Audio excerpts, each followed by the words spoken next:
When I first started playing Housemarque's Rogue-Lite Returnal, I was very aware that it had a difficulty that was causing plenty of discussion, and even some people were avoiding the fantastic game. And after having logged over 20 hours into Returnal, here are 6 tips that I wish I knew earlier. In Returnal, you only have 1 life, and when you die, you're sent all the way back to the start, right? Wrong. The ASTRONUT figurine, which can be found once for free after an earlier story section, gives you an extra life, and you can also find it for sale occasionally at one of the vendor rooms in the first biome. And if you have enough OBOLITES and you are having a good run, buy it now. So there is no way to save during each run, right? Wrong again. In the first biome, you will encounter a room with what looks like to be an alien mold, and if you use it for 6 ether, then it will be a checkpoint you will return to upon death. And 6 ether is fairly steep, but if you're having a good run, it's definitely worth it.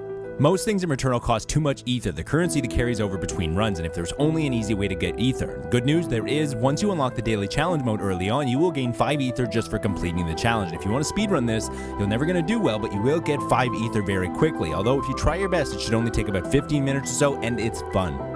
The other currency in Returnal that doesn't carry over is yellow OBOLITES, which you will get from defeating enemies, finding around the world in chests, and large chunks out in the open world. However, there are also statues all over that have yellow eyes that indicate that OBOLITES can be found inside. Every little bit helps, so keep on the lookout. For a good chunk of the game, you will see orange lights above, which you'll eventually use to grapple to reach high places. However, there are plenty of areas that you can reach early on without this grapple. The long tentacles that hang down will carry you high enough without damaging you or resetting your adrenaline. Just be sure to dash off before you reach the top.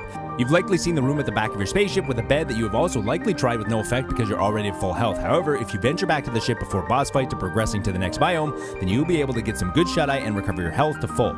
It only takes a few seconds, and it can make a difference between finally getting over the next plateau. If you enjoyed this video, please consider subscribing, leaving a like, and we'll see you on the next one.